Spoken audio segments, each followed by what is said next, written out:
نماز دین کا ستون ہے. نماز کے بغیر کسی دین کا کوئی تصور نہیں. نماز اللہ کی عبادت کا عبد ہونے کا عملی اظہار ہے. اللہ اور بندے کے درمیان ایک تعلق ہے. بندہ اللہ کے سامنے عہد کرتا ہے، راز و نیاز کرتا ہے، ذکر کرتا ہے اور کچھ جسمانی ایکشنز بھی کرتا ہے. اگر ان ایکشنز پر غور کیا جائے تو ان میں ایک ایکشن کھڑے ہونا ہے، جو اس بات کا سمبل ہے کہ کھڑے ہو کر بھی صرف نماز میں نہیں، زندگی کے ہر موڑ پر اللہ ہی کے لیے کھڑے ہونا ہے. ہمارے کھڑے ہونے کی حالت اللہ کی اطاعت کی حالت ہو. نماز میں انسان جھکتا ہے. جھکنا عاجزی کی علامت ہے اور اللہ کے سامنے جھکتا ہے، جو اس کو بتا رہا ہے کہ تمہارے اندر عاجزی کی صفت اللہ کو پسند ہے. 5 دفعہ دن میں کئی بار جھکایا جاتا ہے بندے کو، اور یہ جھکنا بندوں کے سامنے بھی ہے، بندوں کے لیے بھی ہے، لیکن اللہ کی خاطر. من تواضع للہ، اللہ کی خاطر بندوں کے ساتھ عاجزی، انکساری اور نرمی کا معاملہ کرنا تکبر کی نفی ہے. جھکنا، بینڈ ہونا اکڑ اور تکبر کی نفی ہے. تکبر اللہ کو سب سے زیادہ ناپسند ہے. دن میں کئی بار جھک کر ہم اس بات کا اظہار کرتے ہیں کہ اللہ تیری خاطر کہیں بھی جھکنا پڑے ہم اس کے لیے تیار ہیں. نماز کی ایک حالت سجدے کی حالت ہے، زمین پہ سر رکھ دینا. اور یہ زندگی میں یا روزمرہ کے کاموں میں واحد موقع ہوتا ہے کہ جب انسان اپنی پیشانی زمین پر رکھ دیتا ہے، اپنی ناک زمین پر رگڑتا ہے، اور یہ اللہ کے سامنے کرتا ہے، جو انتہائی عاجزی کی علامت ہے، حد درجہ اطاعت کی علامت ہے کہ اللہ میں تیرا ہی بندہ ہوں، تیرا ہی مطیع فرما ہوں، تیری خاطر میں ناک رگڑ سکتا ہوں. اسے کہتے ہیں نا ناک کی لکیریں نکالنا، کہ مشکل سے مشکل کام تیری خاطر کر گزروں گا. اور میں نے اپنے جسم کا اعلیٰ ترین مقام ناصیہ، پیشانی، اور پیشانی کا بھی سر کا وہ حصہ جو سارے سوچ، خیالات اور افکار کا مالک ہے، جہاں سے ساری سوچ اٹھتی ہے، وہ حصہ زمین پر، کہ میری عقل تیرے تابع ہے. پھر نماز میں انسان بیٹھتا ہے، اور یہ بیٹھنا کس بات کی علامت ہے کہ اللہ میرا کھڑا ہونا اور میرا بیٹھنا، میری ہر حالت تیری اطاعت میں ہے. میں کھڑے ہو کر بھی تیرا ہی ذکر کرتا ہوں، تیرا ہی بندہ ہوں، اور میں بیٹھ کر بھی تیرا ہی بندہ ہوں. نماز میں عام حالات میں ایک پوزیشن نہیں ہے، اور وہ لیٹنے کی، اور لیٹنا آرام پسندی اور آرام طلبی کی علامت ہے. انسان سونے کے وقت لیٹتا ہے، اور جب سو جاتا ہے تو اس کے عقل، شعور اور باقی چیزیں کام کرنا چھوڑ دیتی ہیں. اس وقت انسان کی مکمل بے بسی کی علامت ہوتی. اس وقت انسان پھر نافرمانی کا کوئی کام کر نہیں سکتا، اس لیے نماز میں لٹایا نہیں گیا. باقی ہر حال میں جھکایا بھی گیا، ناک کی لکیریں نکلوائی گئی، پیشانی زمین پہ رکھی گئی، ہاتھ زمین پہ رکھوائے گئے، اور اس طرح رکھوائے گئے کہ کہا کتے کی طرح پھیلاؤ مت، ان کو اٹھا کے رکھو تاکہ پوری طرح سر جھک جائے. جب آپ ہاتھ پھیلا لیتے ہیں، کونیاں نیچے ٹکا لیتے ہیں، تو سر کے اندر یا پیشانی کے اندر وہ عاجزی نہیں آتی، وہ جھکاؤ نہیں آتا. پھر نماز کے اندر آپ سینے پہ ہاتھ باندھتے ہیں. سینے پہ ہاتھ باندھنا، دل پہ ہاتھ رکھنا، عاجزی، ادب کا مظاہرہ کرنا ہے، اور اس بات کا سمبل ہے کہ یا اللہ ہم ہاتھ باندھے پوری طرح تیری اطاعت کے لیے تیار ہیں. ہاتھ باندھ کے تیرے سامنے عہد کرتے ہیں، ایاک نعبد و ایاک نستعین. ہمارے دل کے خیالات اور خواہشات اور سب کچھ تیرے نام وقف ہے. پھر نماز میں ہم ہاتھ اٹھاتے ہیں سب سے پہلے اللہ اکبر کہہ کے، ہینڈز اپ، سر تسلیم خم، کچھ بھی نہیں، سب کچھ چھوڑ دیا. اس دنیا سے بھی اعلان برات، اور دنیا کے ہر کام سے، ہر ایک سے منہ موڑ کے اللہ کی طرف. اللہ اکبر. آپ خود سوچیں، اللہ اکبر کہتے ہوئے جب انسان اپنے ہاتھ اٹھاتا ہے تو یہ ہینڈز اپ ہونے کی علامت ہے کہ میں بے بس ہوں، تیرے سامنے کوئی بھی چیز، میرے ہاتھ خالی ہیں، خالی ہاتھ آیا ہوں، اور عاجز ہوں، اطاعت گزار ہوں، فرما بردار ہوں، جو کہے گا مانوں گا. اور آخری ایکشن نماز میں سلام ہوتا ہے. ابتدا ہوتی ہے اللہ اکبر سے اور انتہا ہوتی ہے سلام پر. سلام پر انسان کی گردن بھی موو کرتی، رائٹ اور لیفٹ، گویا تمام جسم اللہ کی اطاعت میں ایک دفعہ ہل چکا ہوتا ہے. اور جب انسان اپنی دائیں طرف سلام کرتا ہے تو پوری دنیا والوں کے لیے امن کا پیغام دیتا ہے، میسج دیتا ہے. بائیں طرف کرتا ہے تو پوری دنیا والوں کے لیے امن کا پیغام دیتا ہے، السلام علیکم، تم سب پر سلامتی ہو اور تم سب پر سلامتی ہو، میرے ہاتھ اور میرے زبان اور میرے اعمال سے تم سب محفوظ رہو. ایک نقطے پہ غور کیجئے، اللہ چاہتا تو یہ ایکشن کروائے بغیر یہ سب کچھ ہم سے کہلوا دیتا. لیکن آپ نے دیکھا ہوگا کہ بچوں کو بعض اوقات پوئمز پڑھوائی جاتی ہیں جو ویسے ہی رٹوا دی جاتی ہیں. اور بعض پوئمز ہوتی ہیں ایکشنز کے ساتھ. دونوں میں کیا فرق ہے؟ بہت بڑا فرق ہے. جب انسان جسمانی حرکات کے ساتھ کھڑے ہو کر، بیٹھ کر، سجدے میں جا کر، رکوع میں جھک کر، گردن موڑ کر، ہاتھ اٹھا کر اللہ کا نام لیتا ہے، تو گویا اپنے صرف زبان سے نہیں، صرف دماغ سے نہیں، صرف خیالات سے نہیں، اپنے جسم کے ساتھ، اپنے ایکشنز کے ساتھ یہ ثابت کر رہا ہے کہ وہ اللہ ہی کا بندہ ہے اور اللہ کی اطاعت میں ہر طرح سے سرگرم عمل رہے گا. پھر آپ دیکھیں کہ نماز میں چلنا نہیں ہوتا، چلنا منع ہے. نماز میں بولنا منع ہے. نماز میں کھانا پینا منع ہے. اس سے کیا پتہ چلتا ہے کہ یا اللہ تیری خاطر میں بھوک کی قربانی دے سکتا ہوں، تیرے لیے میں اپنی بھوک قربان کر سکتا ہوں. بولتا نہیں، بولنے کی خواہش بھی ایک بڑی شدید خواہش ہوتی، خصوصاً خواتین میں. چپ رہنا بہت مشکل ہوتا ہے، بولنا بہت پسندیدہ ہوتا ہے. تو نماز میں انسان بولنا منع ہے، بول نہیں سکتے. ایک لفظ بھی کہا نماز ختم، ایک دانہ بھی چبایا تو نماز ختم، ایک گھونٹ پانی بھی پیا تو نماز ختم. نہیں، کچھ بھی نہیں. کچھ چکھا بھی تو نماز ختم. پھر چلنا منع ہے. گویا خود اپنے آپ کو قید کرتے ہیں ایک جگہ پر، ایک جگہ پر روک لیتے ہیں کہ اللہ تیری نافرمانی میں کوئی قدم نہیں اٹھے گا. لا تقدموا بین یدی اللہ ورسولہ کی عملی تفسیر، اللہ اور اس کے رسول کے آگے پیش قدمی نہ کرو، آگے نہ بڑھو. میں اپنی چوائس کے ساتھ جس جگہ کھڑا ہوں اسی جگہ کھڑا ہوں، دنیا ادھر سے ادھر ہو جائے، میں مکمل استقامت کے ساتھ تیرے ہی آگے کھڑا ہوں. میں یہاں سے ہلوں گا نہیں، کیونکہ اللہ نے منع کر دی یہاں سے نہیں ہلنا، یہیں کھڑے رہو، اسی جگہ رہو. اور ساری نماز میں ہم ایک ہی جگہ جب تک سلام نہ پھیر لیں ایک ہی جگہ کھڑے رہتے. کبھی ایسا نہیں کرتے کہ ایک قدم آگے پھر پیچھے پھر دائیں پھر بائیں، چاہے کتنے بھی تھکے ہوئے ہوں، کتنا بھی خواہش ہو چلنے بھاگنے دوڑنے کی، کسی بھی ایکٹیویٹی کی. نہیں، تو چلنا پھرنا کیا ہے؟ بھاگ دوڑ زندگی کے تمام کاموں کا احاطہ کرتا ہے، سارے کاموں کا احاطہ. چلنا پھرنا سب کام چل پھر کے ہی ہوتے ہیں. تو انسان کیا وعدہ کرتا ہے اپنے آپ کو، اپنے قدموں کو روک کر کہ اے میرے رب تیری خاطر میں ہر کام چھوڑ سکتا ہوں، میری ہر سرگرمی تیرے سامنے ہیج ہے، ادھوری ہے. تو کہے تو میں سب کچھ چھوڑ سکتا ہوں، میں ایک جگہ کھڑا ہو سکتا ہوں. اسٹل سٹینڈ، ہل جل بھی منع ہوتی ہے اس میں. اور پھر اس طرح کھڑا ہوں کہ ہاتھ بھی باندھے، کیونکہ ہاتھ بھی کسی ایکشنز کی علامت. نماز میں آپ ہاتھ بھی نہیں ہلا سکتے، زیادہ ہاتھ بھی ہلائے تو نماز فاسد ہو جائے گی. ہاتھوں سے کوئی کام نہیں، پاؤں سے کوئی کام نہیں، زبان سے کوئی کام نہیں. نماز میں سونا بھی منع ہے. نماز میں کوئی بھی اور جذباتی تسکین جو عام حالات میں جائز ہے اس میں وہ بھی منع ہے.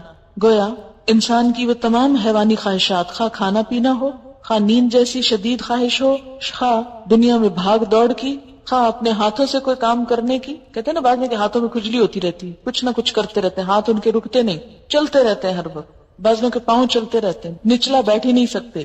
لیکن نماز ایک ایسی کیفیت ہے جس میں باندھ کے سب کچھ رکھ دیا جاتا ہے، بغیر کسی رسی کے باندھا جاتا ہے نا. دنیا میں اگر آپ کسی بچے کو کہیں کہ 5 منٹ یہاں کھڑے رہو، ہلنا نہیں، یہاں سے کھڑا نہیں ہو سکتا. لیکن اللہ کے سامنے کتنی زبردست طریقے سے ہم اپنی قوتوں، کوششوں، خواہشات، عقل، ہر چیز کو کنٹرول رکھتے ہیں. مکمل ضبط نفس. روزے میں صرف کھانا نہیں ہوتا، لیکن نماز میں کھانا پینا بھی منع، سونا بھی منع. یعنی ساری عبادتوں کا خلاصہ ہو جاتا ہے اس میں، ساری عبادتیں اس میں جمع ہو جاتی ہیں. مال ہے تو اس کو چھوڑ دو، کھا پی رہے ہو اس کو چھوڑ دو، بول رہے ہو اس کو چھوڑ دو. ہنسنا منع. رونے کی کسی حد تک اجازت ہے لیکن وہ اللہ کے خوف سے. یہ نہیں کہ دنیا بھر کے غم میں اس وقت رونا شروع کر دے، فلاں چلا گیا تو آج میں رونا بیٹھ جاؤں، اور نماز میں روئے جا رہے ہیں. اور باتوں کے لیے نہیں رونا، اللہ کے لیے رونا، آخرت کے خوف سے رونا. آپ دیکھیں کہ دن میں 5 دفعہ وہ سارے جذبات کنٹرول کر کے ایسا ضبط نفس کرایا جاتا ہے کہ 5 دفعہ کر کے اگر 6ٹھی دفعہ کسی وقت بغیر نماز کے یہ سب کچھ کنٹرول کرنا پڑے، ہاتھ یا پاؤں یا باقی چیزیں، تو بھی کر جاؤ. نفس کو اپنا غلام بنا لو، خود نفس کے غلام نہ بن جاؤ. نفس پر حکومت کرنا سیکھو، نہ کہ خود اس کے آگے ذلیل و خوار ہو. کائنات کی جتنی بھی چیزیں ہیں وہ کسی نہ کسی رنگ میں نماز کی پوزیشن میں ہیں. پہاڑ کھڑے ہیں، چوپائے رکوع کر رہے ہیں، جیسے بھینس وغیرہ، سب رکوع کی حالت میں ہیں. اور کچھ چیزیں سجدہ ریز ہیں. اللہ تعالیٰ نے سمبولیکلی سب کو سجدہ ریز بتایا. النجم والشجر یسجدان، ستارے ہوں یا پودے سب جھکے ہوئے ہیں. وَلِلَّهِ يَسْجُدُ مَن فِي السَّمَاوَاتِ وَالْأَرْضِ. اچھا یہ بھی ہو سکتا تھا کہ جیسے ہم دنیا کے ایکسرسائزز کرتے وقت کھڑے ہوتے ہیں، نیچے اٹھتے ہیں، دائیں ہوتے ہیں، بائیں ہوتے ہیں، پیچھے ہوتے ہیں، تو ہم کچھ بھی نہیں بولتے. تو اس ایکسرسائز میں بھی ہم کچھ نہ بولتے، لیکن اللہ نے ہمارا یہ وقت بھی ضائع نہیں کرایا، اس میں بھی ذکر کروایا. اور اس میں سے ایک ایک ذکر قابل غور ہے. اب میں اس ذکر پہ آتی ہوں جو کچھ ہم بولتے ہیں. نماز میں ہم سب سے پہلے نیت کرتے ہیں. نیت کے بغیر کوئی نماز نہیں ہوتی. نیت دل کا عمل ہوتا ہے، زبان کا عمل نہیں ہوتا. مثلاً آپ وضو کرنے کی نیت کر رہے ہیں، آپ واش روم میں بعض اوقات جاتے ہیں صرف ہاتھ منہ دھونے، مثلاً کہیں جا رہے ہیں آپ ہاتھ منہ دھوتے ہیں، اس میں کیا ہوتا ہے؟ کوئی بھی آپ نیت نہیں ہوتی، بس نیت یہ ہوتی کہیں جا رہا ہوں تو کسی کو منہ کیا دکھاؤں کہ ذرا منہ دھو لوں. لیکن نماز میں باقاعدہ منہ دھونے کی ایک فیلنگ ہوتی ہے کہ میں اللہ کے سامنے منہ دکھانے کے لیے دھو رہی ہوں، اللہ کے سامنے جانے کے لیے تیار ہو رہی ہوں. وضو ہوتا نہیں جب تک نیت نہ ہو، اور نیت ہوتی نہیں جب تک اندر سوچ مضبوط نہ ہو. اندر کی سوچ کا نام نیت ہے. اب آپ دیکھیں کہ جب وضو کرنے تو آپ یہ تو نہیں کہتے میں وضو کر رہی ہوں برائے نماز ظہر اور داخل ہو رہی ہوں واش روم میں اور کھول رہی ہوں ٹونٹی اور نکال رہی ہوں پانی، کچھ بھی نہیں کہتے. جا کے سوچ کے ساتھ اللہ کے لیے وضو ہے، بسم اللہ پڑھ کے ہاتھ دھوتے ہیں اور کلی شروع کر دیتے ہیں اور وضو ہو جاتا ہے. نماز میں بھی اسی طرح یہ جو ہم نے پنجابی اردو انگریزی کی نیتیں خود بنائی ہوئی ہیں نا، خود ساختہ، ٹھیک ہے، اگر نبی صلی اللہ علیہ وسلم نے سکھائی ہوتی تو ایک ہی ہوتی. یہ چونکہ ہم نے بنائی ہوئی ہے اس لیے ہر زبان کی مختلف ہے، ہر لوگوں کی مختلف ہے، تو زبان سے نیت کا بولنا ضروری نہیں ہے بلکہ دل میں. اچھا آپ دیکھیں کہ جب ہم بعض اوقات زبان سے بول رہے ہوتے ہیں نا تو دماغ کو کام کرنے کی ضرورت نہیں پیش آتی، ہم رٹے ہوئے طوطے کی طرح بس بول کے ختم کر دیتے ہیں ایک بات. تو نماز میں نیت دماغ کی حضوری ہے، دل کی حضوری. کیا کرنے جا رہے ہو، کہاں کھڑے ہو، اس وقت کیا کر رہے ہو، یہ نہیں کہ آئے اور منہ سے بول دیا اور کوئی پتہ نہیں کیا کر رہے ہیں اور کیا نہیں کر رہے. نیت دماغ کو ایک جھٹکا، باقی خیال نکال کے اب یہ خیال ڈالو. اور آپ دیکھیں گے کہ عام طور پر ہاتھ منہ دھونے سے کیا ہوتا ہے اور وضو کرتے وقت کیفیت ہی کچھ اور ہوتی. نیت کے فرق سے عمل بدل جاتا ہے. انما الاعمال بالنیات، کیفیت بدل جاتی، دل کی حالت بدل جاتی. وہی پانی ہے، وہی ٹیپ ہے، وہی سب کچھ ہے. جب سوچ فرق ہوئی سارا ایکشن ایک اور ہی طرف چلا گیا، کسی اور کریڈٹ میں چلا گیا. پھر اس کے بعد نماز میں کھڑے ہوئے اب سوچتے ہیں، دل میں دہراتے ہیں اچھا کیا پڑھنے لگے، ظہر، فجر، عصر، کون سی نماز، فرض، سنت، کتنی رکعت، اتنی، ٹھیک ہے. کوئی کہنے کی ضرورت نہیں کہ منہ طرف خانے کعبے کے اور اس طرح کی چیزیں، کیونکہ جب تک آپ منہ طرف خانے کعبے کے کریں نا نماز تو ہوتی نہیں.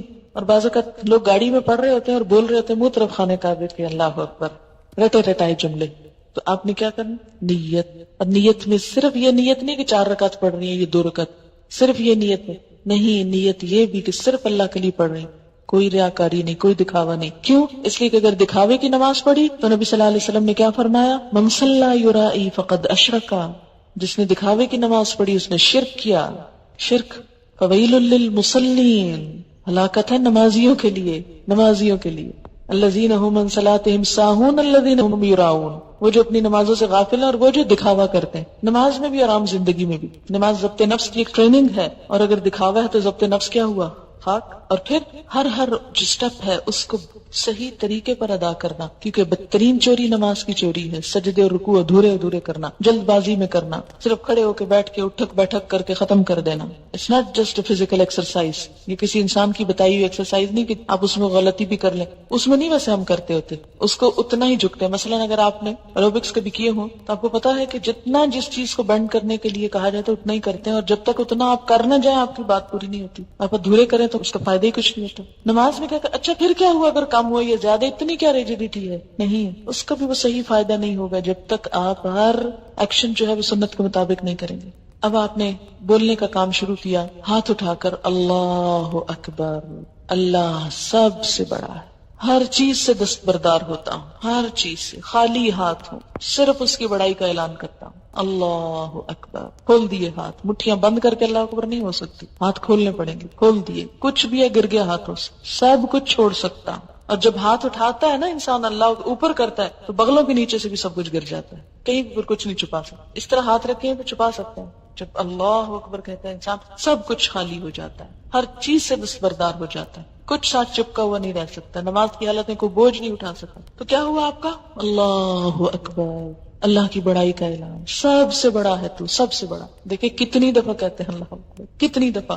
اور عملی زندگی میں واقعی اللہ بڑا ہے بڑا نہیں. وہاں تو کہیں نفس بڑا ہے، کہیں عقل بڑی ہے، کہیں مال بڑا ہے، کہیں اولاد بڑی ہے، کہیں دوست بڑے ہیں، کہیں رشتہ دار بڑے ہیں، کہیں رسم و رواج بڑے ہیں، ان کے پیچھے چلتے ہیں. اور اللہ بس صرف نماز میں بڑا ہے، اور وہ بھی کوئی خاص نہیں، صرف کہنے کی حد تک. کیسی نماز ہے ہماری، اور ہر سٹیپ پہ کہہ رہے ہیں اللہ اکبر، اللہ سب سے بڑا، سب سے بڑا، سب سے بڑا. اور اگر نماز درست ہو جائے سارا دین درست ہو جائے. نماز میں احساس اور شعور کام کرنے لگے، زندہ ہو جائے نمازیں ہماری، سوچی سمجھی ہو جائے، بہت کچھ فائدہ ہو جائے. اللہ اکبر. اور یہ کہہ کر انسان پھر ہاتھ باندھ لیتا ہے سینے پر اور دعا پڑھنے لگتا ہے. اس میں کئی ایک دعائیں سکھائی گئی ہیں، مثلا سبحانک اللہم وبحمدک وتبارک اسمک وتعالی جدک ولا الہ غیرک. پاک ہے تو اے اللہ اور آپ ہی کی حمد ہے، اور بابرکت ہے آپ کا نام، اور بلند ہے آپ کی شان، اور نہیں کوئی عبادت کے لائق آپ کے سوا. پاک ہے تو اے اللہ، پاکی بیان کرتا ہے انسان اللہ، آپ کی حمد، آپ کی تعریف، آپ کا نام بابرکت، آپ کی شان بلند. کتنی زیادہ تعریف کر رہا ہے انسان اللہ کی. واقعی عملی زندگی میں ایسا ہی ہے کہ مختلف چیزوں میں اپنی تعریف نہ چاہیں، اللہ کی تعریف چاہیں. ہم تو دین کا کام کر کے بھی اپنی تعریف چاہ رہے ہیں. دین کو بلند کرنے کا ہماری نیت کوئی نہیں ہوتی، یہ کم ہی ہوتی ہے، اپنے نام کی بلندی مقصود ہوتی ہے. یہ بدترین عمل. کوئی نیکی کا کام بھی کریں، دین کا کام بھی کریں تو کس لیے کریں کہ دین بلند ہو. اور جس شخص کی نیت میں یہ چیز آ جائے کہ دین بلند ہو، دین کا کلمہ بلند ہو، اللہ کی ذات بلند ہو، وہ لازماً جھک جائے گا، عاجزی آ جائے گی، اس پہ تکبر رخصت ہو جائے گا. ہر قربانی کر سکے گا انسان، ہر طرح سے پھر انسان اپنے آپ کو نقصان پہنچا لے گا لیکن دین کا نقصان نہیں پہنچنے دے گا. اپنی ذات پیچھے چلی جائے گی اور دین آگے آ جائے گا. وتعالی جدک، تیری شان بلند ہے، میری شان تو کچھ نہیں، میری شان کیا چیز ہے. لیکن آپ دیکھیں کہ باہر نکل کے جتنی لڑائیاں ہیں ہماری اپنی رشتہ داروں کے ساتھ، دوستوں کے ساتھ، معاشرے کے افراد کے ساتھ، وہ ساری شان کی خاطر ہے. ہمیں فلاں نے یہ کیوں کر دیا، اور کیوں ہمارے ساتھ ایسا کیوں ہوا، اور ہماری شان میں گستاخی کیوں کر دی، اور ایسا ہو گیا اور ویسا. جتنی تعلقات کی خرابی ہیں سب اس یہیں سے جڑ پھوٹتی ہے اس کی. تو جب انسان کہتا ہے تعالی جد کا، شان تو تیری بلند ہے، بلندی تو تیری ہے، ہم کیا چیز ہے. بندہ اور عاجز ہو جاتا ہے اور جھک جاتا ہے.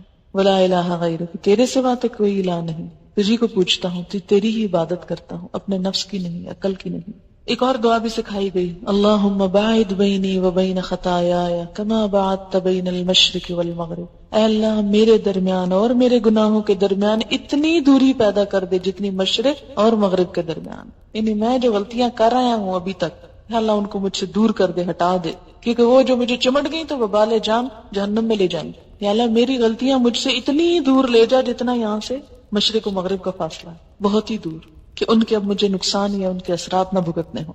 اللہم نقنی من الخطایا، اللہ مجھے پاک کر دے خطاؤں سے. کما ینقى الثوب الابیض من الدنس، جیسے پاک کیا جاتا ہے سفید کپڑا میل کچیل سے. کبھی سفید کپڑا دھویا اور اس میں کوئی داغ ہو پھر رگڑتے ہیں، پھر دھوتے ہیں، اچھا پھر کھول کے دیکھتے ہیں، نہیں ابھی نہیں، ابھی رنگ صحیح نہیں ہو، پھر اس کو رنگ کاٹ ڈالتے ہیں، اس کو لیکو ڈالتے ہیں، اس کو نیل ڈالتے ہیں، اس کو خوب چمکاتے ہیں. سب سے زیادہ ایفرٹ کس کپڑے کو دھونے میں ہوتی ہے؟ سفید کپڑے کو دھونے میں. اور میل کچیل کا پتہ بھی سفید کپڑے سے چلتا ہے. یا اللہ جس طرح سفید کپڑا دھلتا ہے ایسے تو میرے گناہ دھو دے. کتنی خوبصورت دعا ہے. اللہم اغسل خطایا، اے اللہ دھو دے میری خطاؤں کو، بالماء والثلج والبرد، پانی سے، برف سے اور اولے سے. اور یہ جو تکبیر تحریمہ کے بعد نبی صلی اللہ علیہ وسلم یہ دعا پڑھا کرتے تھے، اور یہ مشکات میں آئی ہے، فصل اول کی دعا ہے، اور دوسری بھی جو ہے مشکات میں آئی ہے، فصل دوم کی دعا ہے. ٹھیک ہے، یعنی زیادہ صحیح حدیث چاہیے پہلے والی ہے، دوسری بھی پڑھی جا سکتی ہے، لیکن عموماً ہم دوسری والی پڑھتے ہیں، جبکہ پہلے والی کا بھی مفہوم بہت خوبصورت ہے. بہت سے لوگ صرف تعصب کی وجہ سے کہ نہیں چونکہ ہمیں بچپن میں ہی سکھائی گئی اس لیے صرف دوسری ہی دعا پڑھتے ہیں، جبکہ اس کے علاوہ بھی دعائیں ہیں. بہرحال دونوں بھی پڑھ سکتے ہیں، اور دونوں میں سے کوئی ایک بھی پڑھ سکتے ہیں، نماز ہو جائے گی، کوئی جھگڑا نہیں کسی سے.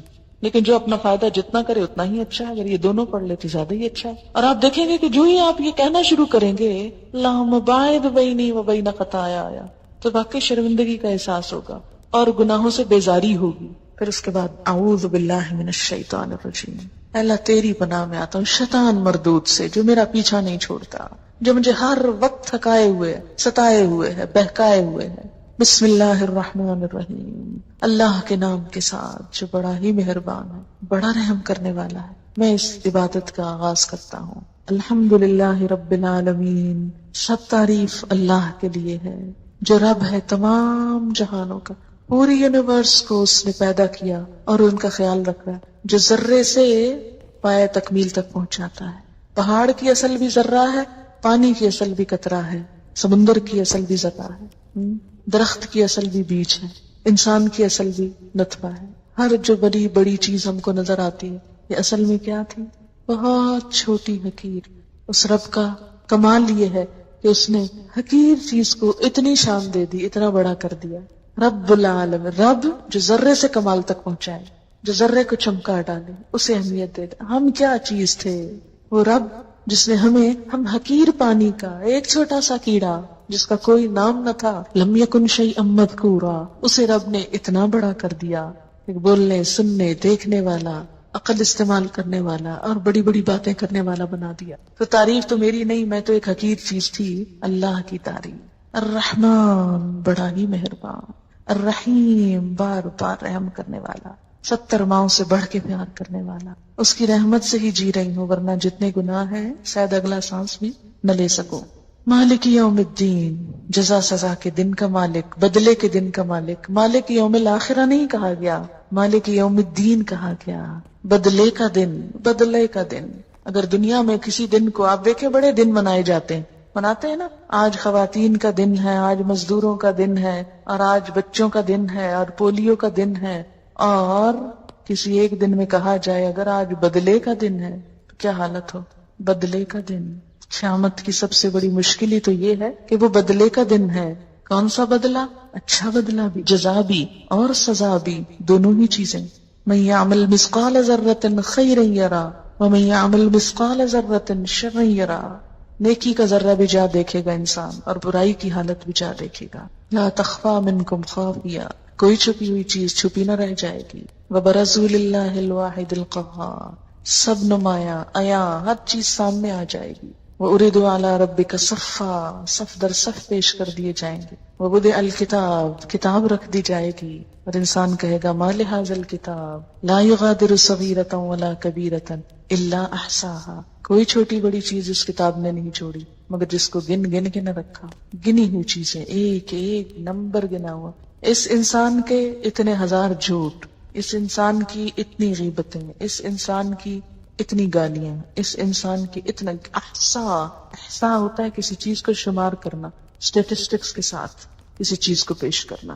اس انسان نے اتنے لاکھ دفعہ سبحان اللہ کہا تھا، اس نے اتنی نمازیں پڑھی تھی، اتنا قرآن پڑھا تھا، گنی ہوئی، حرف حرف گنا ہوا، کیونکہ ہر حرف پہ 10 نیکی ہے نا، اس لیے ہر حرف گن کے رکھا جائے گا وہاں۔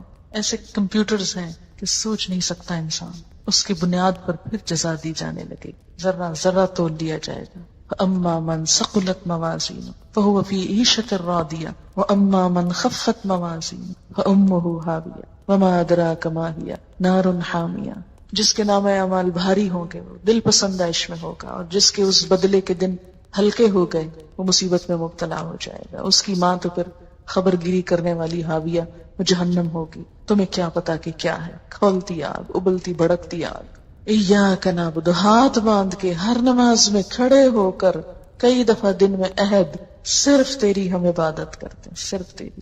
وایاک نستعین، اور صرف تجھ سے ہم مدد چاہتے ہیں۔ اور عملی زندگی میں کیا کرتے ہیں؟ کبھی کسی پہ توقع، کبھی کسی پہ سہارا، کبھی کسی کا بھروسہ۔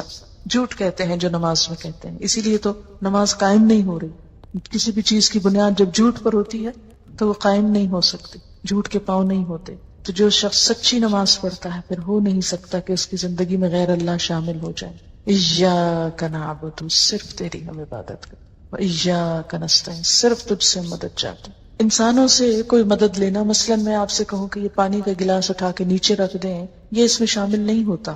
کیوں؟ اس لیے کہ یہ اسباب کو اختیار کرنا اللہ تعالیٰ کی طرف سے اس کا حکم بھی ہے۔ اللہ نے قرآن پاک میں ایک بہت عادل بادشاہ ذوالقرنین کی صفت بیان کی کہ اس نے فَأَتْبَعَ سَبَبًا، بار بار آتا ہے کہ اس نے اسباب کی پیروی کے اسباب استعمال کیے۔ اللہ کی پیدا کی نعمتوں کو استعمال کرنا، یا کسی انسان سے مدد لینا، یا ظاہر میں کسی چیز کا تبادلہ کرنا، یہ منع نہیں ہے، یہ اس میں نہیں آتا۔ لیکن یہ سوچنا کہ کوئی شخص غیبی قوت کے ساتھ مدد کر سکتا ہے، بغیر وسائل کے ہماری مدد کر سکتا ہے، اپنی کسی خاص قوت کی وجہ سے کوئی کام کروا سکتا ہے جو مادی چیزوں میں نہیں، روحانی چیزوں میں، تو یہ شرک میں آ جاتا ہے۔ صرف اللہ سے مدد چاہتے ہیں، بھروسہ اللہ کی ذات پر۔ اہدنا الصراط المستقیم، پھر دعا مانگتے ہیں اللہ سیدھا راستہ دکھا۔ صراط الذین انعمت علیہم، ان لوگوں کا راستہ جن پر تو نے انعام کیا۔ یعنی ہر شخص سمجھتا وہ سیدھے راستے پہ جا رہا ہے، جبکہ دیکھنا یہ ہوگا کہ سیدھے راستے پہ جانے والے صحابہ کرام جو تھے، انبیاء علیہم السلام جو تھے، انہوں نے کیا کام کیے؟ غیر المغضوب علیہم، ان کا نہیں جن پہ تیرا غضب ہوا، ولا الضالین، اور نہ ان کا راستہ چاہیے جو بھٹک گئے۔ ایسے لوگ، جیسی قومیں جن پر تیرا غضب ہوا، جیسے یہود نے کام کیے، بنی اسرائیل نے کام کیے، یا اللہ ہم وہ نہ کریں۔ اور نصارہ نے جو شرک کیا، اور جس طرح بگڑ گئے اور دین کی حدیں پھلانگ کے کہیں اور چلے گئے، اور جدید دور میں جیسے وہ سیکولرزم کی طرف مائل ہو گئے ان کی اکثریت، سب بھٹکنے کی علامتیں ہیں. یا اللہ تو ہمیں ان سب بھٹکنے والی چیزوں سے بچا لینا. دن میں 5 دفعہ اور پھر کہتے ہیں آمین، اے اللہ تو سن لے اور تو قبول کر لے. یہ ایک طرح سے دعا ہے. اب آپ دیکھیں کہ نماز میں ہم اللہ کو کیا دے رہے ہیں، خود ہی مانگے جا رہے ہیں. تھوڑی سی تعریف کرنے کے بعد مانگنے پہ آ جاتے ہیں، مانگنا شروع کر دیتے ہیں، پھر بھی احسان جتاتے ہیں کہ ہم نماز پڑھ رہے ہیں. نماز وہ تو اللہ ہمارے ساتھ بھلا کر رہا ہے. اللہ تعالیٰ نے ہمارے ساتھ بھلائی کی، ہم بھلا کیا کر رہے ہیں؟ کچھ بھی نہیں کر رہے. پھر اس کے بعد قرآن کا کچھ حصہ، فَاقْرَؤْا مَا تَيَسَّرَ مِنَ الْقُرْآنِ فَاقْرَؤْا مَا تَيَسَّرَ مِنْهُ وَرَتِّلِ الْقُرْآنَ تَرْتِيلًا. جیسے سورۃ مزمل میں آتا ہے یا ایھا المزمل قم اللیل الا قلیلا نصفہ وانقص منہ او زد علیہ ورتل القرآن ترتیلا. آہستہ آہستہ ترتیل کے ساتھ قرآن کو پڑھنا نماز میں. اس سے یہ پتا چلتا ہے کہ زندگی کے ہر روز میں نماز میں قرآن کا کچھ نہ کچھ حصہ ضرور پڑھا جاتا ہے. تو گویا انسان اور قرآن لازم و ملزوم.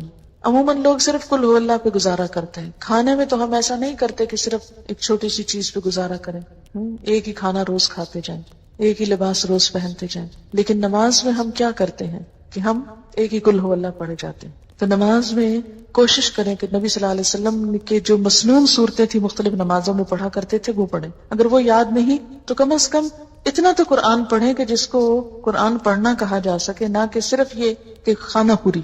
اور پھر جب آپ نماز میں قرآن پڑھیں گے اور سمجھ کر پڑھیں گے اور سمجھ کر سنیں گے، نماز کی حالت میں قرآن کا پڑھنا اور سننا ایک اور ہی لطف دیتا ہے، ایک اور ہی مزہ دیتا ہے، ایک اور ہی حیثیت رکھتا ہے. اور سب سے زیادہ ثواب بھی اس قرآن کے پڑھنے کا ہے جو نماز میں پڑھا جاتا ہے. اس لیے خوش قسمت ہیں وہ لوگ جنہیں حفظ و قرآن اور وہ نمازوں میں اس کو حاضر کریں، اور جن کو نہیں وہ اس کے لیے کچھ نہ کچھ کوشش کریں. اور آپ سب کے لیے میں یہ کہوں گی جو لوگ اب فارغ ہو کے جا رہے ہیں، ہمارے پچھلے سال کی ایک اسٹوڈنٹ تھی، ان کا جب کورس ختم ہو رہا تھا تو بہت اداس تھی، جیسے اکثر لوگ اداس ہوتے ہیں اس موقع پر. لیکن انہوں نے اپنی اداسی کو اور اس خلا کو کہ میں اب روز اتنا قرآن سنتی اور پڑھتی تھی، اب ایک دم میری زندگی میں خلا آ جائے گا، اتنا قرآن کے ساتھ تعلق، پھر کیا ہوگا؟ میرے پاس تو وقت ہے اور مجھے اس کے ساتھ تعلق قائم کرنا. تو انہوں نے ایک بڑی اچھی بات سوچی، اور وہ یہ تھی کہ وہ کہنے لگی کہ میں نے اپنے اس غم اور اس اداسی کو ایک پریکٹیکل چیز میں بدل لیا. میں نے کہا کہ میں قرآن کا کچھ حصہ یاد کروں گی. اور ویسے بھی ہمارے کورس میں 30واں پارہ زبانی یاد کرنا ہوتا ہے، جو عموماً ہم طالبات کو کھلی چوائس دیتے ہیں کہ کورس ختم ہونے کے بعد گھر جا کر یاد کر کے کسی بھی وقت سال میں آ کے سنا دیں.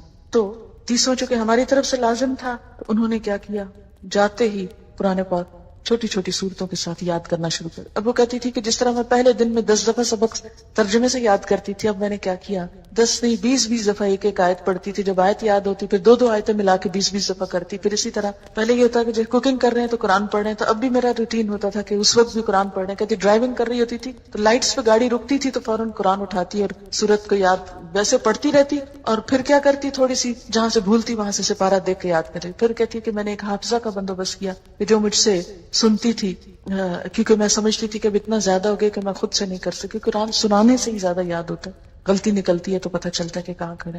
کہتی پھر اس کے سنانے کا بندوبست کیا. اور اس طرح وہ جو مجھے ڈر تھا کہ گیپ آ جائے گا، کہ قرآن کے ساتھ اتنی اٹیچمنٹ ہو گئی تھی اور اتنا اچھا سال گزرا تھا، تو اس میں فرق نہیں پڑا. پھر 30واں ہم نے لازم کیا تھا، اس میں جب انہوں نے سنایا تو کوئی غلطی نہیں تھی، 100 کے 100 نمبر تھے ان کے.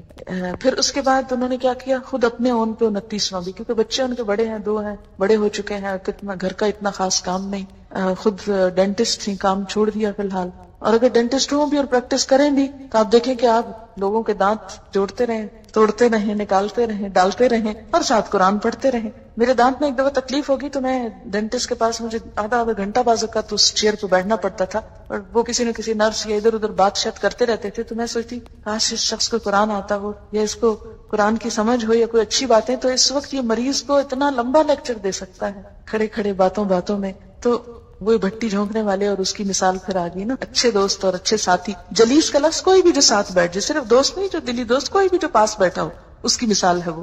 تو اس طرح جیسے ابھی اب دعائیں آپ کو سکھائی جائیں گی نئے لوگوں کو جو سیکھ چکے ہیں، اس میں بھی ہم یہ دعا مانگتے ہیں نا کہ ورزقنی تلاوتہ آناء اللیل وآناء النہار، مجھے اس کی تلاوت کی توفیق عطا کر رات کی گھڑیوں میں اور دن کی گھڑیوں میں. یعنی جب آپ قرآن آپ کو یاد ہو جاتا ہے تو پھر کیا ہوتا ہے، کھڑے چلتے بیٹھتے اٹھتے پھرتے آپ کچھ نہ کچھ یاد کر لیتے. پھر اس کو یاد رکھنے کا طریقہ یہ ہے کہ نمازوں میں آپ اس کو پڑھیں، اور جس کے لیے یہاں بات ہو رہی ہے کہ نماز کے اندر اس کو دہرایا جائے. اور اس میں یہ ہے کہ جیسے ظہر کی نماز کے لیے ایک سورت رکھ لیں, ایک عصر کے لیے رکھ لیں, پھر مغرب کے لیے, اور اس طرح آپ کی نماز میں کنسنٹریشن خود بخود آنے لگے گی جب قرآن ورائٹی کے ساتھ آپ پڑھیں.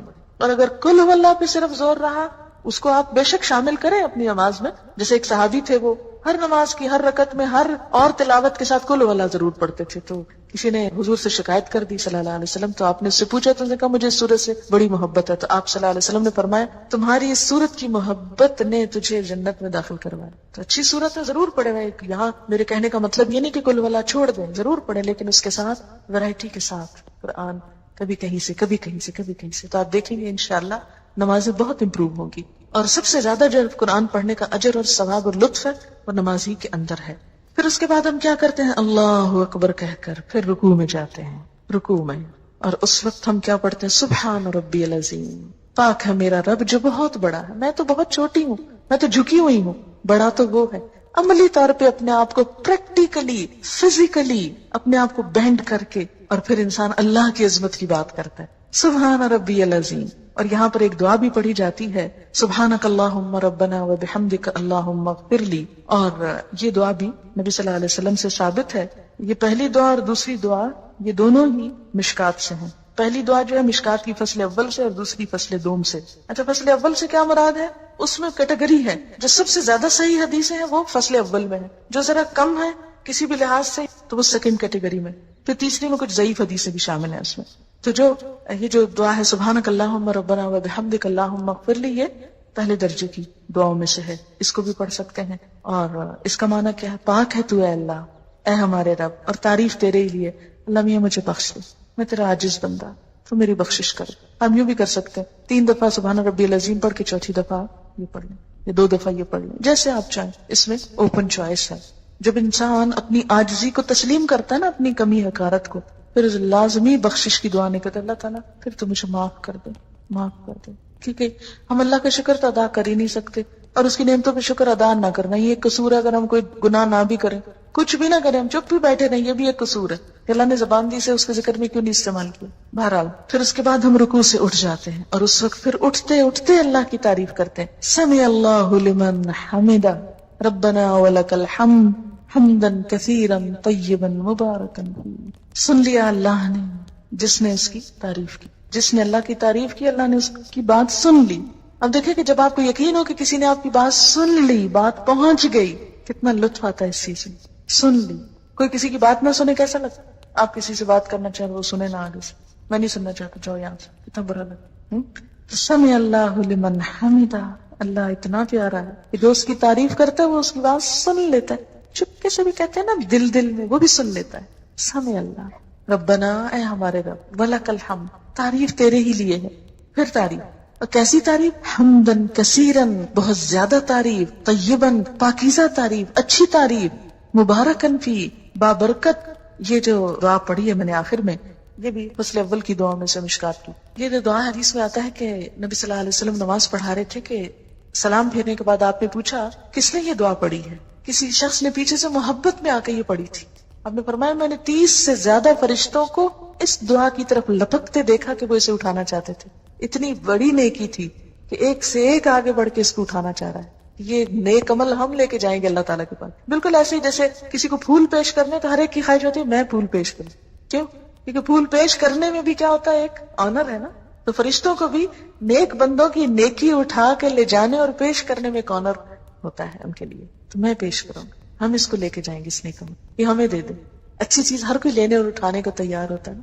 اتنی خوبصورت دعا, حمدن کثیرن طیبا مبارکن فی, بہت تعریف, بہت زیادہ تعریف. جب انسان کسی سے بہت محبت کرتا ہے نا تو کہتا ہے بہت بہت اچھی چیز, بہت زیادہ اللہ میں کی تعریف, حمدن کثیرن, بہت اچھی والی تعریف, طیبن مبارکن, بہت برکت والی, بہت برکتیں ہوئے اس میں, مبارکن فی. یہی برکت کیا ہوتا ہے, نشو نما, بڑھوتری, اتنی تعریف کہ جو بڑھتی چلی جائے, زیادہ سے زیادہ ہوتی چلی جائے, کہیں رکے ہی نہ, ختم ہی نہ ہو. حد کر دیتا ہے انسان تعریف میں, اور یہ وہی کر سکتا ہے جو اللہ سے واقعی محبت رکھتا ہو.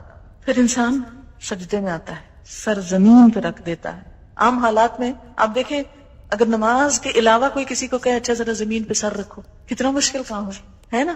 عام حالات میں تو کوئی چیز گر جائے تو ہم کہتے ہیں اچھا فلاں نے ذرا پکڑاؤ یہ گری ہوئی چیز, ہم اس سے نہیں نیچے ہوا ہے, اتنا مشکل ہے. لیکن اللہ کی خاطر محبت میں زمین پہ جا پڑتا ہے انسان, اور سر رکھ دیتا ہے، ناک رگڑتا ہے اپنی، کیونکہ ناک نہ لگے تو سجدہ نہیں ہوتا، پورا جھکاؤ سر کی طرف ہوتا ہے، ساری عقل کو لا کے ذلیل کرتا ہے اللہ کے سامنے، یا اللہ یہ سر کیا چیز ہے، یہ سوچے کیا چیز ہے، تیرے سامنے تو کوئی کچھ نہیں، کوئی حجت بازی نہیں.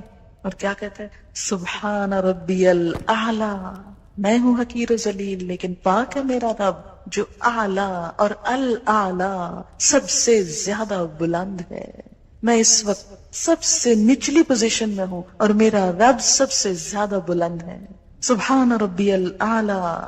اور اس وقت انسان پھر کیا کرتا ہے، وہی دعا دوبارہ پڑھ سکتا ہے، سبحانک اللہم ربنا وبحمدک اللہم اغفر لی. حدیث میں آتا ہے کہ بندہ سجدے کی حالت میں اللہ کے سب سے زیادہ قریب ہوتا ہے، سب سے زیادہ قرب کی حالت ہے. وسجد واقترب، سجدہ کرو قریب ہو جاؤ. اس وقت اللہ کی بڑائی بیان کرتا ہے انسان، اور اسی لیے سجدے کی حالت میں کی ہوئی دعا قبول ہوتی، اور اس وقت انسان بخشش کی دعا مانگ لے، اللہم اغفر لی، تو اس سے بڑھ کر اور کوئی خوبی نہیں، کوئی بھلائی نہیں. پیک پہ ہوتا ہے انسان اپنی عاجزی کے اور مانگنے کے اور قربت کے اور دعا کے قبول ہونے کے، ہر چیز اپنی انتہا کو. یہاں سے کیا ہوا، یعنی کھڑے ہو کے جو نماز شروع کی تھی، سجدے میں پہنچ کے اپنی ٹاپ پہ پہنچ گئی، عاجزی کی انتہا ہو گئی، تعریف کی انتہا ہو گئی، دعا کی انتہا ہو گئی، اور انتہا کے اللہم اغفر لی، بخشش ہو جائے. عام زندگی میں بھی یہی ہماری سوچ ہونی چاہیے کہ یا اللہ تو بخش دے، بس بخش دے. بخشے گئے تو سب کچھ مل گیا، اور اگر بخشش نہیں کچھ بھی نہیں. پھر کیا کرتے ہیں، بیٹھ جاتے ہیں، اللہ اکبر، ہر سٹیپ پہ اللہ اکبر. اب جب بیٹھتے ہیں پھر ایک دعا سکھائی گئی، اور وہ دعا کیا ہے، اللہم اغفر لی، پھر بخش دے. بخشش پہ اینڈ کیا تھا سجدے میں، اٹھ کے پھر بخشش مانگ رہے ہیں، یہی منتہا. اللہم اغفر لی، اے اللہ مجھے بخش دے، ورحمنی، اور مجھ پہ رحم کر. رحم بھی اللہ کو جب ہی آئے گا نا جب قصور معاف ہوں گے. آپ کسی سے توقع رکھ سکتے ہیں کہ کوئی آپ کے ساتھ بھلا کرے جبکہ اس کا دل آپ کی طرف سے میلا ہو، یا وہ آپ سے ناراض ہو، یا آپ نے اس کو ستایا ہوا ہو؟ کیسے بات کرتے؟ نہیں، پہلے بخشے جائیں گے تو پھر ہی رحمت ہوگی. اللہم اغفر لی ورحمنی. اور کیا، واہدنی. یہ دعا کی ترتیب دو مختلف روایتوں میں فرق ہے، میں اس ترتیب سے جو یہاں لکھی ہوئی پڑھتی ہوں. وجبرنی، میری مجبوری دور کر دے، میرا نقصان پورا کر دے. ورفعنی، اور مجھے بلند کر دے. میں ہوں حقیر، بلند تو ہی ہے، تو مجھے بھی اپنے نام کے ساتھ بلند کر دے. واہدنی، اور مجھے ہدایت دے، راہ دکھا. وعافنی، عافیت دے، صحت دے. ورزقنی، رزق دے. دین معتدل دین ہے، دنیا اور آخرت دونوں کی بھلائیاں مانگنی سکھائی گئی. پھر دوبارہ سجدہ، اللہ اکبر، پھر وہی عاجزی، پھر وہی مغفرت کی دعا، پھر اللہ اکبر، اور اسی طرح دوسری رکعت، اور پھر التحیات. اب بیٹھ جاؤ، بیٹھ کے پڑھو. اب ہم اس میں اپنی مرضی نہیں کر سکتے کہ یہ دعا سجدے میں پڑھ لو، سجدے کی بیٹھ کے پڑھ لو، بیٹھ کے پڑھنے والی کھڑے ہو کے پڑھو. کھڑے ہو کے کیا پڑھوایا، سورۃ الفاتحہ. بیٹھ کے کیا پڑھوایا، التحیات اور درود شریف. التحیات للہ، سب اچھے کلمات، سب تحفے، سب درود اور وظیفے، سب کچھ للہ، اللہ کے لیے. میرے سارے اذکار، میری سارے دعائیں، میرے سارے اچھے جذبات، میرا سب کچھ میرے رب کے لیے، للہ. التحیہ، تحیہ کا لفظ ہے نا، بڑا جامع لفظ ہے، ایک لفظ میں ترجمہ ہو ہی نہیں سکتا اس کا. تحیہ تحفے کے لیے بھی آتا ہے، ہدیے کے لیے، دعا کے لیے بھی آتا ہے، اچھے جذبات کے لیے. اللہ تعالیٰ میرا سارا مال بھی تیرا، میری ساری دعائیں بھی تجھ سے، میرے سارے جذبات بھی تیرے لیے، میرا سب کچھ تیرے لیے. التحیات للہ، التحیات للہ، تحیہ والصلوات، سب دعائیں، سب عز و نیاز، والطیبات، سب پاکیزہ چیزیں، سب پاکیزہ کلمات، سب پاکیزہ رزق، سب کچھ اللہ کے نام. التحیات للہ والصلوات والطیبات، سب کچھ تیرا ہی تیرا، سب تیرے لیے، میرا تو کچھ بھی نہیں. اور بیٹھنے کا انداز آپ دیکھیں کتنا عاجزی کا ہوتا ہے، گھٹنے ٹیک کے بیٹھنا، گھٹنے ٹیک کے. یہ نہیں کہا کہ ٹانگیں پھیلا کے بیٹھ جاؤ بے شک، یا پلتھی مار کے بیٹھ جاؤ دو زانوں، نہیں، پاؤں پیچھے کر کے، گھٹنے ٹیک کے. عاجزی، گھٹنے ٹیک دینا محاورہ ہے نا، عاجزی کی علامت. بیٹھنے کا ادب سکھایا گیا، طریقہ، سلیقہ. اور پھر ہاتھ گھٹنوں پہ رکھ دو، یہاں سینے پہ نہیں رکھوائے گئے کہ سینے پہ رکھ کے گھٹ. اب دیکھیں کتنی عجیب حالت ہوتی نا اگر ہم بیٹھے اس طرح ہوتے اور ہاتھ سینے پہ ہوتے. ہاتھ بھی وہیں رکھو، کتنا ڈسپلن، کتنی عاجزی، کتنی خوبصورت پھر پوزیشن بن جاتی. ہاتھ گھٹنوں کے اوپر رکھو، انگلیاں ڈھیلی چھوڑ دو. اچھا ایک یاد رکھیں، ساری نماز کی ہر پوزیشن میں اکڑنا نہیں، کھینچنا نہیں. خشوع، آواز میں بھی خشاعت الاصوات، پوزیشن میں بھی ڈھیلا پن، عاجزی، نرمی، انکساری. کیوں؟ اس لیے کہ قد افلح المؤمنون الذین هم فی صلاتهم خاشعون. اور خشوع کا سب سے پہلا ذریعہ جسم کا ڈھیلا پڑ جانا. اور آپ دیکھیں گے کہ جب جسم ڈھیلا ہوگا اور ٹینشن نہیں ہوگی آپ کی، ایک تو ویسے ٹینشن ریلیز ہوگی، اور دوسرا یہ کہ روح سے الفاظ نکلیں گے پھر. کیونکہ جب ہم کھچے ہوتے ہیں نا تو کچھ انرجی ہماری ادھر بھی لگ رہی ہوتی کھچاؤ میں، تو جب وہ ساری انرجیاں ادھر سے بچا کے ایک جگہ کانسنٹریٹ کر لیتے ہیں اللہ کے لیے، ریلیکس ہو کر پوری طرح ایک ہی چیز دماغ میں ہوتی ہے اور دل میں. التحیات للہ والصلوات والطیبات، کتنی خوبصورت. تحیات للہ، سارے تحفے اللہ کے لیے. آپ دیکھیں تحفہ کس کو دیتے ہیں؟ آپ کبھی سوچا آپ کس کو دیتے ہیں؟ جس سے محبت ہوتی، اور محبت کے اظہار کے لیے ہوتا ہے، اس لیے نہیں ہوتا کہ کوئی ضرورت مند ہوتا ہے. اچھا جب اللہ کے لیے ہم کہتے ہیں سارے تحفے تیرے لیے، التحیات للہ. اچھا پھر تحفہ کس چیز کا ہوتا ہے؟ جو چیز انسان کو بہت اچھی لگتی ہے یہ دینی چاہیے. آپ یہ تو نہیں کرتے کہ جو ردی مال اٹھا کر یہ تحفہ میں دے دیتے ہیں کسی، وہ تو پھر دھوکہ ہے. اپنی اچھی سے اچھی چیز، خوبصورت سے خوبصورت. اسی لیے پیکنگ کتنی خوبصورت، بازو کا اندر کچھ نہیں ہوتا، پیکنگ بڑی اچھی کرتے ہیں اس لیے تاکہ دیکھنے والا پیکنگ دیکھ کے خوش ہو جائے. اصل مقصود خوش کرنا ہوتا ہے نا کسی کو. تو یہاں بیٹھ کے ہم زبان کے ساتھ اظہار کرتے کہ یا اللہ میرا سب کچھ تیرے لیے، تجھے خوش کرتا ہوں. تحیات للہ، تحیات للہ. لیکن عملی زندگی میں کچھ بھی نہیں کرتے ہم، اس لیے کہ کبھی بیٹھ کے گھٹنے ٹیک کے ہاتھ رکھ کے سوچا ہی نہیں کیا کہہ رہے ہیں ہم. تحیات للہ، کتنی محبت کا والہانہ انداز ہے نا. سارے تحفے تیرے ہی لیے، ساری اچھی باتیں تیرے ہی لیے، سارے اچھے جذبات تیرے لیے. یاد رکھیں تحفہ صرف کسی مالی چیز کا ہی نہیں ہوتا، مال ہی نہیں ہوتا کوئی تحفہ، اچھے جذبات کا اظہار بھی تحفہ ہی ہوتا. اسی لیے کارڈ سسٹم ویسٹ میں کتنا چلا، ہر موقع پہ کارڈ، اور کارڈ میں کیا لکھا ہوتا ہے؟ جذبات کا اظہار ہوتا ہے. تو جو جذبات کا اظہار ہے والصلوات والصلوات والطیبات، اور وہ کیا ہے؟ پاکیزہ بھی ہیں. کتنے گہرے لفظ ہیں تین یہ، التحیات للہ والصلوات والطیبات والطیبات. ہم دیکھیں کہ اللہ کے لیے جذبات اور پاکیزہ، صاف، کوئی بدگمانی نہیں، کوئی شکوہ نہیں، کوئی کچھ بھی نہیں، بالکل خالص، چمکدار، شفاف. اگر آپ کو پتہ چل جائے کسی کے بارے میں کہ کوئی آپ کو کچھ دے رہا ہے اور اس میں کچھ ملاوٹ کی بھی ہے، اس نے مثلا دودھ بھیجا کسی نے آپ کے گھر تحفتاً، اب پانی ڈال کے بھیجا، کوئی کھانا بھیجا اور باسی بھیجا، وہ تحفہ لے کے آپ کی محبت بڑھتی ہے یا عداوت بڑھتی ہے؟ اللہ کو جو تحفے ہم دیتے ہیں ساتھ ہی کہتے ہیں طیبات، طیبات، پاکیزہ، کوئی دھوکہ نہیں، فریب نہیں. عام طور پر بھی کیا حکم دیا گیا مثلا تحفے کے معاملے میں ہمیں کہ اپنے بھائی کے لیے وہ پسند کرو جو اپنے لیے کرتے ہو، ہے نا. اچھا اور دوسری طرف اللہ تعالیٰ کے لیے بھی کیا پسند کرتے ہیں. اچھا تو تحفے میں تو اور زیادہ ہو جاتا ہے نا کہ جو اپنے لیے پسند ہے وہ دوسرے کے لیے پسند کرو. لیکن ہم انسانوں کے ساتھ تو دھوکے کا معاملے کر جاتے ہیں، اللہ کے ساتھ نہیں کر سکیں گے. تو اس لیے احساس دلایا گیا کہ کیا کرو، التحیات للہ والصلوات والطیبات. اور پھر اللہ کے بعد رسول اللہ صلی اللہ علیہ وسلم کا حق بھی، کیونکہ یہ سب کچھ پہنچایا تو انہوں نے، ملا تو ان کے ذریعے، اگرچہ اللہ کا دیا ہوا لیکن رسول اللہ صلی اللہ علیہ وسلم کے ذریعے. تو ان کی کوششوں اور ان کی محنت اور ان کے حسن سلوک اور ان کے احسان کو بھی بھلایا نہیں گیا. نماز میں آپ کا نام شامل کر دیا گیا، السلام علیکہ ایھا النبی، اے نبی صلی اللہ علیہ وسلم آپ پر سلامتی ہو، آپ سلامت رہیں، سلامتی کی سلام آپ پر سلام. ہماری طرف سے آپ کو کوئی تکلیف نہ پہنچے، ہم کوئی ایسے برے عمل نہ کریں کہ قیامت کے دن آپ کو شرمندگی ہو. یہ صرف سلام ایسے ہی نہیں کہ ہم جھوم جھوم کے ہم بڑے بڑے دعوے کریں. سلام کیا ہوتا ہے؟ ہماری طرف سے آپ سلامت رہیں، ہماری طرف سے آپ کو دکھ نہ پہنچے، اور آپ کے دین کا جو حال حشر ہم کر رہے ہیں واقعی سلامتی کی بات کر رہے ہیں. کسی کو جب سلامت رہنے کی دعا دیتے ہیں کہ آپ سلامت رہیں، اور خود ہی ساتھ دکھ دینے لگتے ہیں، ستانے لگے. قیامت کے دن آپ صلی اللہ علیہ وسلم نے فرمایا تھا دیکھو مجھے رسوا نہ کرنا. کیا واقعی ہمارا حال یہ ہے کہ ہم حضور صلی اللہ علیہ وسلم کے پاس شوق سے جا کھڑے ہوں گے کہ ہم نے آپ کے دین کے ساتھ یہ کیا، جو آپ کام چھوڑ کر آئے تھے ہمارے لیے ہم نے کر لیا، ہوم ورک ہو گیا، ہم کر کے آئے. اور خاص طور پر دین کا علم پڑھنے والے، العلماء ورثۃ الانبیاء، وارث ہیں آپ اس مشن کے. کوئی ایسا کام نہ کریں کہ جس سے دین کو دنیا میں بٹا لگے یا آخرت میں رسوائی. السلام علیکہ ایھا النبی ورحمۃ اللہ وبرکاتہ، آپ پر اللہ کی رحمتیں، آپ پر برکتیں. ہر نماز میں دعائیں دیتے ہیں آپ کو، ہر نماز میں. النبی اولا بالمؤمنین من انفسہم، نبی تو اہل ایمان کے لیے ان کے نفسوں سے زیادہ ان کے قریب ہے. ابھی آپ نے حدیث پڑھی کہ ہر مسلمان کا سب سے زیادہ نزدیکی رشتہ اپنے نفس سے بھی بڑھ کر کس کے ساتھ ہے؟ نبی صلی اللہ علیہ وسلم کے ساتھ، کہ ان کا حق نہ بھولا جائے. انہوں نے تکلیفیں اٹھا کر، اذیتیں اٹھا کر ہم تک یہ دین پہنچایا. وہی کہ اخذ کرنے کی کیفیت کو سوچیں، اسے یاد رکھنے کی اور اسے آگے پہنچانے کی، پتھر کھانے کی، شاعر اور کاہن اور طرح طرح کی باتیں سننے کی، سب کچھ آپ نے ہمارے لیے کیا. اس لیے آپ کا احسان ناقابل فراموش.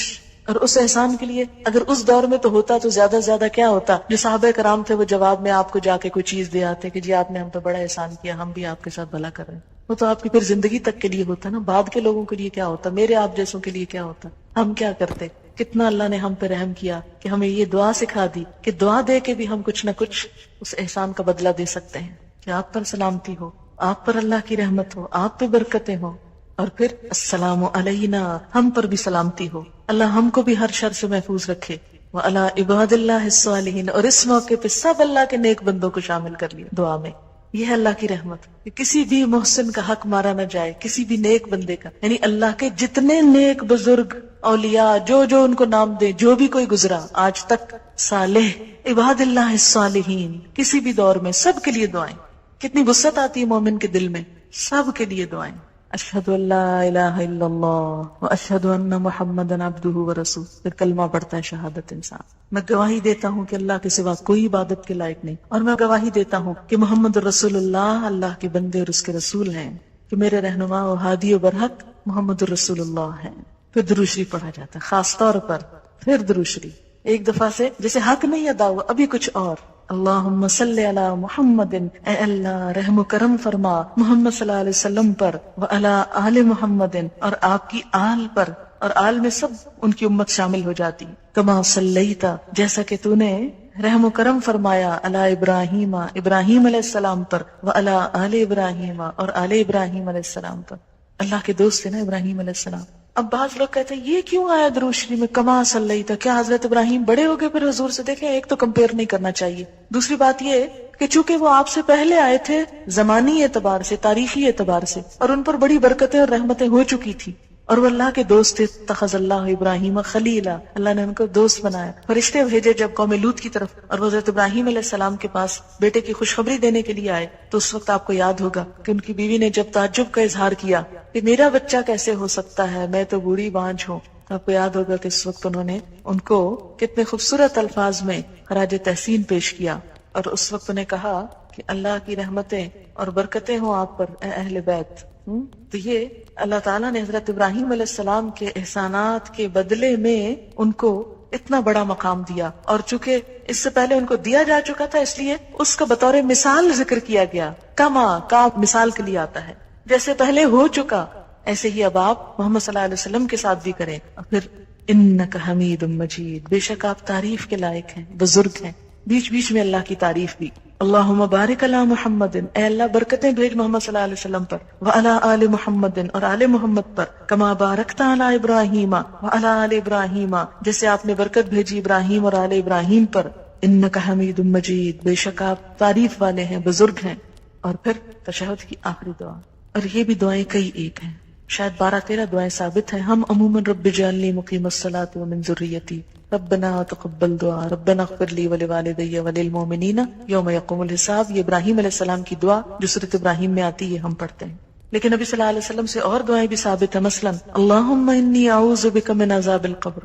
پھر مانگ رہے ہیں, نماز آئی مانگنا, سب مانگا ہی جا رہا ہے, کچھ اپنے لیے, کچھ اللہ کے نیک بندوں کے لیے, کچھ نبی صلی اللہ علیہ وسلم کے. اللہ تعالیٰ کو کیا ملا ہماری اس نماز سے؟ اس کو تو دینا ہی پڑا, پھر بھی ہم پڑھ کے اس پہ اذان جتاتے ہیں. کتنا ظلومن جہولا ہے انسان. تو آخری دعا کیا, اللہم انی اعوذ بک من عذاب القبر, اے اللہ مجھے عذاب قبر سے پناہ دے, میں تیری پناہ میں آتی.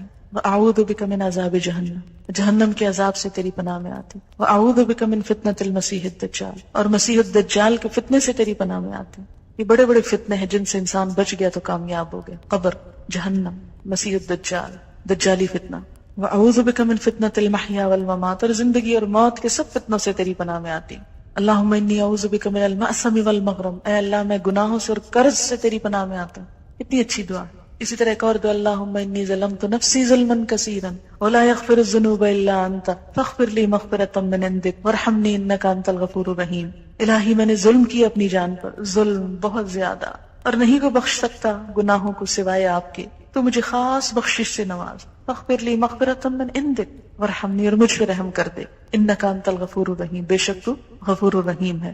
اس کے بعد انسان کیا کرتا ہے, بخشش کروا کے سلام پھیرتا, السلام علیکم ورحمۃ اللہ, السلام علیکم ورحمۃ اللہ. پوری دنیا کو سلامتی کا پیغام سناتا ہے کہ میں مسلمان ہوں, اسلام پیس ہے, اور میری زبان اور ہاتھ سے سب محفوظ رہیں گے.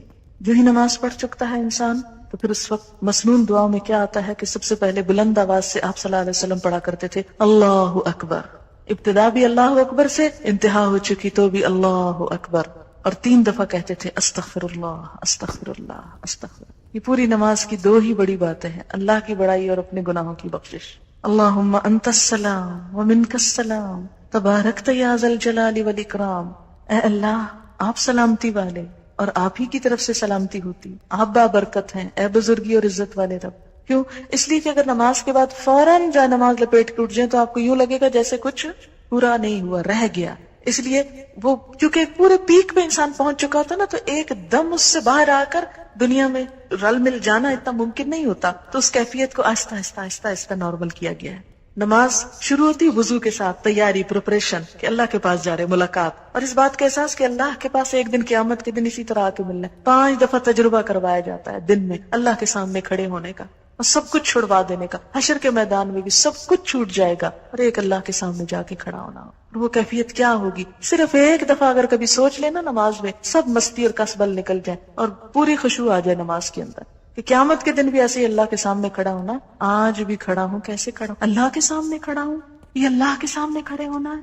اور پھر جس وضو کے ساتھ تیاری کر کے نماز میں گئے، پھر نماز پڑھ کر بھی جس طرح قرآن میں آتا ہے فسبح ادبار السجود، سجدوں کے بعد بھی رب کی تسبیح کرو. لہٰذا کیا پڑھتے؟ 33 دفعہ سبحان اللہ، 33 دفعہ الحمدللہ، 34 مرتبہ اللہ اکبر. اور اس کا اتنا اجر اور ثواب ہے کہ اگر آپ وقت دیکھیں تو 1.5 منٹ ہے صرف، لیکن اگر آپ اجر دیکھیں تو بے حد و حساب. اتنا اجر ہے کہ ایک دفعہ نبی صلی اللہ علیہ وسلم کے پاس کچھ لوگ آئے، وہ پوچھنے لگے اللہ کے رسول صلی اللہ علیہ وسلم، ہمارے کچھ دوست ہیں جو بڑے امیر ہیں، وہ صدقہ کرتے ہیں ثواب پا لیتے ہیں، ہمارے پاس ہم غریب لوگ ہیں، ہمیں بھی کچھ بتائیں کہ ہم ان کا ثواب پا لیں. تو آپ نے فرمایا کہ تم ہر نماز کے بعد 33 دفعہ سبحان اللہ الحمدللہ اللہ اکبر پڑھو تو تم کیا کرو گے؟ ان کے برابر ہو جاؤ گے. بڑے بڑے صدقہ، جہاد اور کیا کچھ کرنے والوں ان کو بھی پتہ چل گیا. پھر وہ آگے یا رسول اللہ صلی اللہ علیہ وسلم، وہ بھی یہ کرنے لگے، پھر وہ آگے نکل گئے. تو آپ نے فرمایا یہ اللہ کا فضل ہے، جسے چاہے دے. 1.5 منٹ کے اندر آپ اتنا بڑا اجر کماتے، گویا آپ نے ڈھیروں مال صدقہ کر دیا جو ویسے ممکن نہیں. تو اس لیے پابندی کے ساتھ کوشش کریں اس کو پڑھنے کی. اور گھڑی دیکھ لیں، آپ کا کوئی بڑا وقت نہیں لگے گا. انسان یہ صرف شیطان کا بھلاوا ہوتا ہے کہ انسان یہ نیکی نہ کرے اور اتنا بڑا اجر نہ کمائے. شیطان کا بھلاوا ہوتا ہے. لہٰذا وہ کہتے ہیں وہ دیکھو وہ کام، وہ دیکھو وہ کام، وہ بھی ہے وہ بھی ہے، وہ چھوڑو پھر کر لینا، چلتے پھرتے کر لو، اٹھو اٹھو یہاں سے. کیونکہ نماز کے بعد اللہ کی رحمت متوجہ ہوتی ہے، دعا مانگنے کا وقت ہوتا ہے. کچھ اور جو ہم عربی میں نماز کے اندر نہیں مانگ سکے اب باہر مانگ رہے ہیں، لیکن شیطان کہتا ہے کسی طرح نہ ہی مانگے تو اچھا، محروم ہی اٹھ جائے. اس لیے آپ دیکھیں گے کہ وہ وقت بڑا تلخ اور سخت ہوتا ہے اور اکثر لوگ برگلا لیے جاتے ہیں. اسی لیے فرض نماز کے بعد جو آیت الکرسی ہے اس کا بھی بڑا اجر ہے کہ جو پڑھے گا وہ اس کے بعد فوت ہو جائے سیدھا جنت میں. لیکن آپ نے فرمایا یہ صرف انبیاء، صدیقوں اور شہیدوں کو یہ صفت ملتی ہے، ہر کوئی نہیں اس کی پابندی کر سکتا. کیوں؟ کیونکہ ہر بات جو نماز میں یاد آنی ہوتی. پھر ہوتا ہے اب نماز پڑھ لی، جلدی جلدی وہ بلا کے آرڈر کر دیں سب کو جو کچھ کہنا ہے، پھر بولنا شروع کر دیتے. لہٰذا تھوڑا سا اور صبر. وہاں تو فرض تھا چپ رہنا، اب کیا ہے نفل ہے چپ رہنا. ہم کہتے ہیں یہ کون سی مجبوری ہے، پابندی ہے، اب تو بول لو، خیر ہے بول لیں، لیکن وہ نماز کی پوری ڈوز نہیں آئے گی، وہ پوری کیفیت نہیں طاری ہوگی. اس لیے تھوڑا سا صبر. اور لیکن یہ آپ کا بائی چوائس ہے، اب آپ کی مرضی ہے آپ صبر کریں یا نہ کریں. لیکن جو کر جائے اب وہ وقت ہے پھل توڑنے کا، اب وہ وقت ہے نتیجہ لینے کا، دعا مانگنے کا. اس وقت میں اگر آپ گئے چھوٹ گیا تو رہ گیا. پھر اس کے بعد یعنی آیت الکرسی پڑھ لیا آپ نے 33 دفعہ، یہ سبحان اللہ الحمدللہ کہہ دیا. پھر مسنون ذکر ہیں کچھ جو نبی صلی اللہ علیہ وسلم سے ثابت ہے نماز کے بعد کرنے کو، اور وہ ہے رب اعنی علی ذکرک و شکرک و حسن عبادتک. اے اللہ مجھے مدد دے کہ میں آپ کو یاد کر سکوں، آپ کا شکر ادا کر سکوں، آپ کی خوبصورت عبادت کر سکوں. نماز پڑھ چکا ہے، پھر دعا اللہ توفیق دینا پھر بھی لوٹ کے آؤں. ایسا نہ ہوگا کہ نماز میں سو جاؤں یا بھول جاؤں، یہ دل ہی نہ چاہے. اب دیکھیں کہ اگر ہر نماز کے بعد انسان یہ دعا مانگ لیتا تو ایک طرف سے اپنے آپ کو پھر باندھ لیتا ہے اگلی نماز کو، ورنہ ایک پڑھے گا اور ایک چھوڑ دے گا، ایک پڑھے گا قضا کر جائے گا. تو اس طرح انسان چھوڑ نہیں سکتا. اسی لیے کتنی باحکمت دعا اس موقع پہ سکھائی گئی. رب اعنی، اے اللہ تو نے میری مدد کرنی ہے، اللہ ذکر کر کے پھر تیرا ذکر کرو، شکر کر تیرا شکر گزار بندہ بن کے رہو، وہ حسن عبادت سے بھی اچھی عبادت. کیونکہ اس وقت انسان کو فیل ہوتا ہے اچھا میں نے اتنی اچھی نہیں نماز پڑھی، کو بہت سیٹسفیکشن نہیں ہوتی. پھر انسان کو کہا سیٹسفائی ہو جاؤ، مانگو اللہ سے اللہ اور اچھی عبادت کی توفیق. پھر لا الہ الا اللہ وحدہ لا شریک لہ لہ الملک ولہ الحمد وہو علی کل شیء قدیر. اللہم لا مانع لما آتیت ولا معطی لما منعت، بس تجھ سے مانگتا ہوں، کوئی روک نہیں سکتا اگر تو نے دے دیا، اور کوئی دے نہیں سکتا اگر تو نے روک دیا، سب سے بے نیاز، سب سے کٹ کر صرف تجھ سے۔ ولا ينفع ذا الجد منک الجد، اور نہیں فائدہ دے سکتی کسی دولت مند کو آپ کے عذاب سے دولت، یعنی کوئی دولت مند آپ کے عذاب سے اپنی دولت کی وجہ سے نہیں بچ سکتا، کیونکہ انسان پھر اٹھ کے دولت دنیا اور مال کی طرف راغب ہو جاتا ہے، گھر بار بچے ہر چیز پھر یاد آنے لگتے، اچھا یہ سنبھالنا ہے، وہ کرنا ہے، وہ دیکھو انڈیا جل گئی، دودھ ابل گیا، شیشہ ٹوٹ گیا، یہ ہو گیا، وہ چیزیں آنی جانی ہیں، ان چیزوں نے نہیں بچانا اللہ کے ہاں، لہذا پھر یاد دہانی کرا کے دنیا میں بھیجا گیا۔ ایک اور دعا، لا الہ الا اللہ وحدہ لا شریک لہ لہ الملک ولہ الحمد وہو علی کل شیء قدیر لا حول ولا قوۃ الا باللہ، یہ جو کچھ بھی کیا اللہ کی قوت اور طاقت سے۔ لا الہ الا اللہ ولا نعبد الا ایاہ لہ النعمہ ولہ الفضل ولہ الثناء الحسن لا الہ الا اللہ مخلصین لہ الدین ولو کرہ الکافرون۔ یہ خوبصورت دعا ہے، اللہ کے سوا کوئی معبود نہیں، وہ اکیلا ہے، اس کا کوئی شریک نہیں، اسی کی بادشاہی ہے، وہی سزاوار حمد و ثنا ہے، وہی ہر چیز پر قادر ہے، نہیں ہے طاقت نقصان سے بچنے کی اور فائدہ حاصل کرنے کی مگر اللہ کے ساتھ، نہیں ہے کوئی معبود مگر اللہ، اور ہم صرف اسی کی عبادت کرتے ہیں، نعمتیں پہنچانا اور فضل کرنا اسی کا کام ہے، اسی کے لیے اچھی تعریف، نہیں ہے کوئی عبادت کے لائق مگر اللہ، اسی کے لیے ہماری اطاعت اگرچہ کافر برا مانے۔ اور آیت الکرسی جو ہر فرض نماز کے بعد ہے، آپ نے فرمایا جو ہر نماز کے بعد آیت الکرسی پڑھے اسے بہشت میں داخل ہونے سے سوائے موت کے کوئی چیز نہیں روکتی، گویا جنت کا دروازہ کھل گیا اس کے لیے۔ اور بعض روایات میں قل ھو اللہ پڑھنے کا بھی ہے، سورۃ الاخلاص کا بھی۔ اور جب نماز سے اٹھ رہے ہوں آپ تو آپ صلی اللہ علیہ وسلم 3 دفعہ فرماتے تھے سبحان ربک رب العزت عما یصفون وسلام علی المرسلین والحمد للہ رب العالمین۔ اٹھتے اٹھتے مصلی لپیٹتے ہوئے یہ دعا پڑھ لی جاتی ہے، لگتا ہے جیسے اب سیٹسفیکشن ہو۔ نماز کے اندر تو مین میل ہے، لیکن جو بعد میں ہے یہ کیا ہے؟ جیسے آپ کھانے کے بعد تھوڑا میٹھا لے رہے ہیں، سونف کھا رہے ہیں، کہوہ پی رہے ہیں، اور کرتے کرتے پھر چھٹتا ہے آپ سے وہ سب کچھ، ورنہ ایک دم ابرپٹلی اگر کھانا چھوڑ دیں، بند کر دیں، یا پانی نہ پیئیں، یا کچھ چھوٹی چھوٹی چیز آخر میں نہ لیں، تو کیا ہوتا ہے؟ وہ لگتا ہے کہ ابھی کچھ رہ گیا ہے۔